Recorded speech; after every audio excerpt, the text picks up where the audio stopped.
Hello दोस्तों, नमस्कार। मैं हूं यशवंत दामले। आज के वीडियो में हम सीखेंगे संकलन अभिक्रिया। संकलन अभिक्रिया में हम देखेंगे वनस्पति तेल को हाइड्रोजन की संकलन के द्वारा किस प्रकार से वनस्पति घी में बदला जाता है और यह निकल चूर्ण उत्प्रेरक की उपस्थिति में संभव हो सकता है। दूसरे नंबर पर देखेंगे हम जहाँ बी पॉइंट पर प्रतिस्थापन अभिक्रिया। प्रतिस्थापन अभिक्रिया में हम समझने का प्रयास करेंगे कि किस प्रकार से संतृप्त हाइड्रोकार्बन यौगिक पर क्लोरीन की क्रिया की जाती है। क्लोरीन की क्रिया करने पर क्लोरीन किस प्रकार से एक एक करके हाइड्रोजन को प्रतिस्थापित करता है और वहां से उसे हटा देता है। आइए शुरू करते हैं।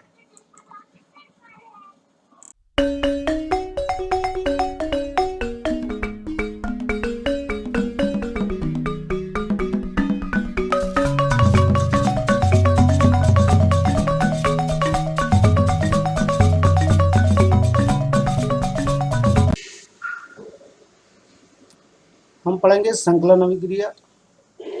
संकलन अभिक्रिया को देखते हैं। प्लेडियम अथवा निकल जैसे उत्प्रेरक की उपस्थिति में असंतृप्त हाइड्रोकार्बन हाइड्रोजन से जुड़कर संतृप्त हाइड्रोकार्बन देते हैं। ठीक।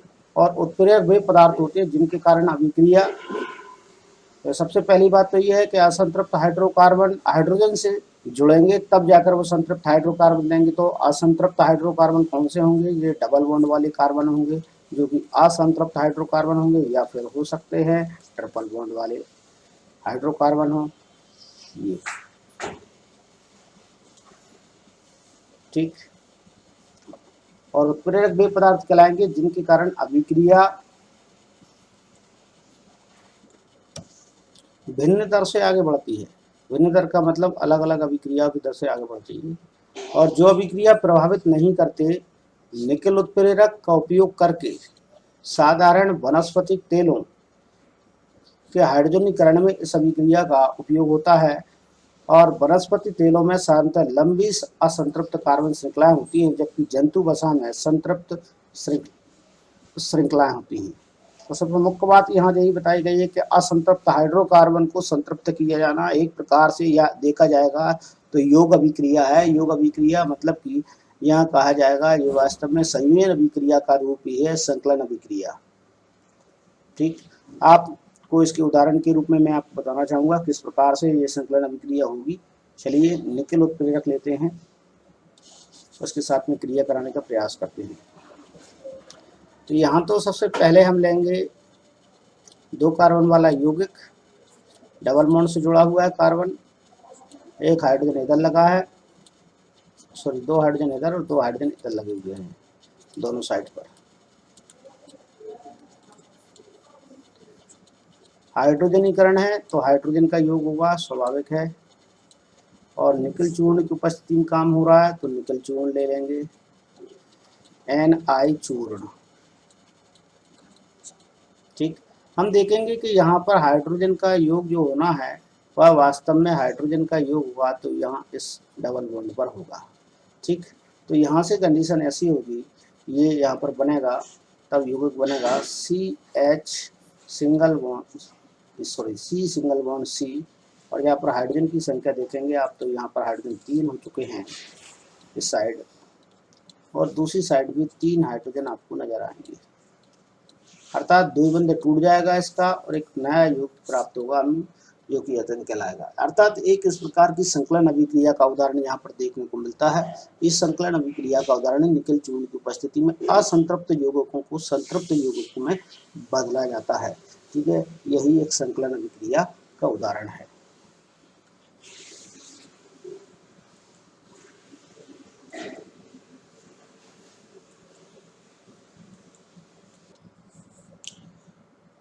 यहाँ कोई भी वनस्पति तेल लेंगे, जैसे वनस्पति तेल है कोई, और वनस्पति तेल पर हमें हाइड्रोजन का योग कराना है तो हाइड्रोजन लेंगे और निकल चूर्ण यहाँ पर लेंगे हम NI चूर्ण। टेम्परेचर लगभग रखना है 473 केल्विन के समथिंग। तब इसे गर्म किया जाएगा, गर्म करने के उपरांत ये बन जाएगा वनस्पति घी।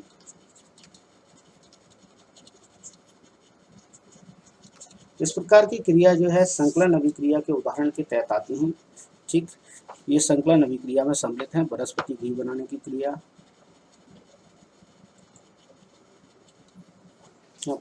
आपने देखा होगा कि कुछ विज्ञापनों में कहा जाता है वनस्पति तेल स्वास्थ्यवर्धक होते हैं। साधारणतः जंतु वसा में संतृप्त वसा अम्ल होते हैं जो स्वास्थ्य के लिए हानिकारक माने जाते हैं। भोजन पकाने के लिए असंतृप्त वसा अम्लों वाले तेलों का ही उपयोग करना चाहिए, ये हम देख पा रहे हैं।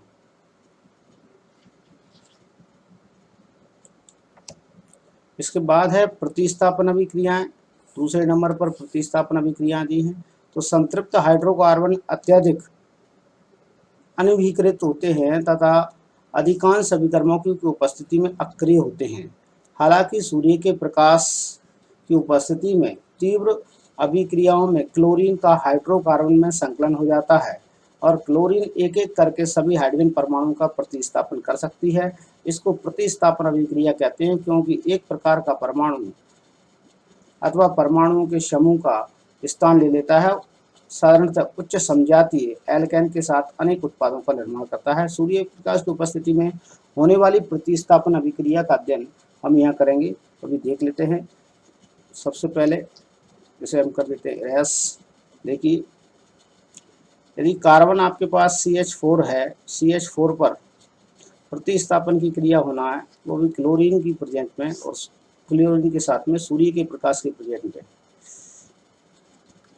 हम लिखेंगे सनलाइट और यहाँ आप देख पाएंगे यहाँ से एक हाइड्रोजन इस कार्बन के साथ, इस क्लोरीन के साथ में HCl बनाकर बाहर हुआ, दूसरा यहाँ पर बचेगा वो CH3 के साथ में ऐड हो जाएगा, ये बन जाएगा मेथिल क्लोराइड। दूसरे प्रकार से देखते हैं कि मेथिल क्लोराइड ये क्रिया बार बार होती रहती है, ये चारों हाइड्रोजनों को यहाँ से प्रतिस्थापित कर सकता है क्लोरीन। मैंने इसे ओपन करके लिख दिया फॉर्मूले को, फिर देखेंगे आप ये क्रिया होती है और यहाँ लिखेंगे सनलाइट, ठीक। और यहाँ से ये Cl एक हाइड्रोजन को लेकर फिर वहाँ से बाहर हो जाएगा, तब बनेगा यहाँ पर इस प्रकार से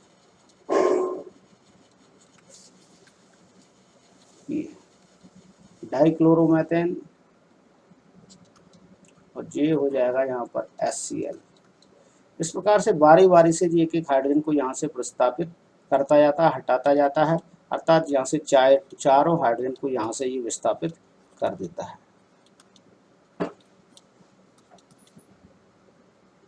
फिर लिखेंगे HCl की क्रिया फिर होना है यहाँ पर, तो ये HCl में ये वाला H अब यहाँ से इसके द्वारा प्रतिस्थापित कर दिया जाएगा, हटा दिया जाएगा। फिर लिखेंगे सनलाइट, ठीक। और यहाँ बनेगा हमारे पास CHCl3 जिसे कहा जाता है क्लोरोफॉर्म, और ये बन गया ट्राइक्लोरोमेथेन।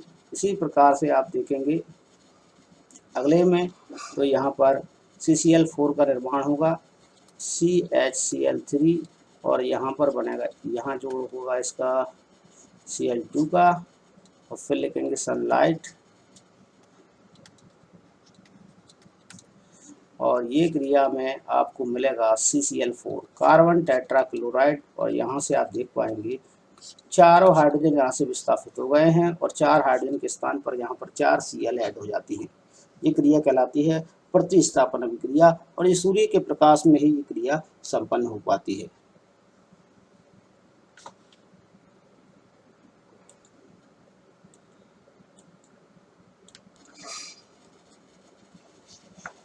क्वेश्चनों को हम देख लेते हैं, इसमें क्वेश्चन आंसर है, तो क्वेश्चन आंसर को हम देखेंगे। अभी इसमें क्वेश्चन क्या लिखा है, तो पहले क्वेश्चन से देख लेते हैं। सबसे पहले, एथेनॉल से एथेनॉलिक अम्ल में परिवर्तन को ऑक्सीकरण अभिक्रिया क्यों कहा गया है?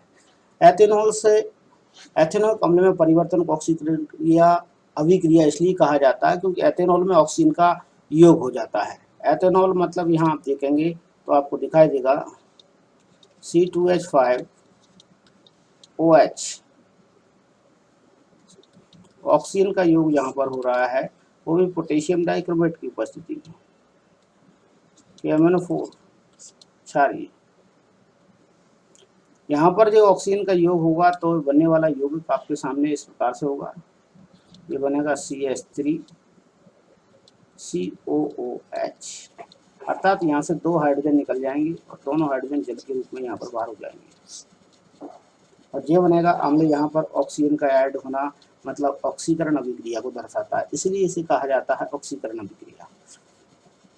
दूसरे क्वेश्चन में ऑक्सीजन तथा एथाइन के मिश्रण का दहन वेल्डिंग के लिए किया जाता है। क्या आप बता सकते हैं एथाइन तथा वायु के मिश्रण का उपयोग क्यों नहीं किया जाता है? तो ऑक्सीजन तथा एथाइन के मिश्रण का उपयोग गैस वेल्डिंग में किया जाता है। एथाइन मतलब एसिटिलीन का उपयोग गैस वेल्डिंग के लिए किया जाता है, वही ऑक्सीजन के साथ में किया जाता है। वायु के साथ में क्यों नहीं किया जाता? तो वायु के साथ में इसलिए नहीं किया जाता, वायु में विभिन्न प्रकार की गैसों का मिश्रण है जिसमें ऑक्सीजन का अनुपात कम हो जाता है और इसी कारण से एथाइन के साथ में वायु के मिश्रण का उपयोग नहीं किया जाता, क्योंकि एथाइन के साथ में यदि वायु का कम मात्रा में मौजूद होना ये बताएगा कि वह ठीक तरह से जल नहीं पाएगी और धुएंदार ज्वाला के साथ में जलेगी, जिसके कारण गैस वेल्डिंग में परेशानी होगी। इन परेशानियों से बचने के लिए सीधी सीधी ऑक्सीजन के सिलेंडर का उपयोग एथाइन के साथ में किया जाता है, जिसमें एथाइन ऑक्सीजन मिलती रहती है और वो स्वतंत्रपूर्वक जलकर वास्तव में गैस वेल्डिंग में महत्वपूर्ण भूमिका निभाती है। कल के वीडियो में हम देखेंगे एथेनॉल के गुणधर्म, ठीक, और साथ साथ में एसिटिक अम्ल के गुणधर्म। आज के लिए इतना ही काफ़ी है। प्रतिदिन की तरह कहना चाहूँगा, यदि आप मेरे चैनल पर नए हैं, अब तक आपने मेरा चैनल सब्सक्राइब नहीं किया है तो प्लीज़ सब्सक्राइब कर लीजिए। आपको part to part page to page video मिलने वाले हैं कक्षा 10 विज्ञान के, ठीक।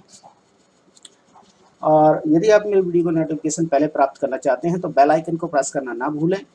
मेरे वीडियो को लाइक करते रहें ताकि मुझे संबल मिलता रहे या प्रेरणा मिलती रहे कि आप लोग मेरे वीडियो को अच्छी तरह से देख पा रहे हैं, और वीडियो अच्छा लगता है तो आप दोस्तों के साथ में शेयर करें।